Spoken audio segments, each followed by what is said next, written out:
Baraka kimda ekan?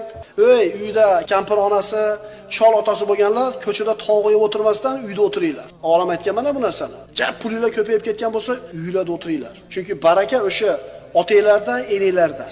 O'sha chol kampirda oldida o'tirishda baraka. U to'y bo'lib, mashinani qo'yib qo'yib, shaxsiy zakaz qilib, ana o'tirishda emas. Sizlar kimdan yuqtiryapsizlar? Mana shu narsani o'ziga urf qilib olgan g'arb tugab bo'ldi. Uylarda o'tiringlar. Joninglar chiqib ketgan bo'lsa ham uylarda o'tiringlar. Ertagacha o'lib ketadi ular. Qolmaydi ular. O'tiraverasizlar xohlaganinglarcha. Chig'anag'inglarda tishlab. Pulinglar ko'payib ketgan bo'lsa uyga olib kelinglar. Harom emas, birov man qilmaydi, pajalosta halol. Lekin uydagilar g'animat, boshingizga qo'ygan nima u? Xush, uylarda o'tiringlar jon ukalar. Agar otangiz o'tib ketgan bo'lsa, bola chaqangiz bilan o'tiring. Bola chaqangiz bilan o'tiring. Chunki ular bilan o'tirib ikki og'iz gapirishingiz o'zi ibodat, nasihat qilishingiz ibodat.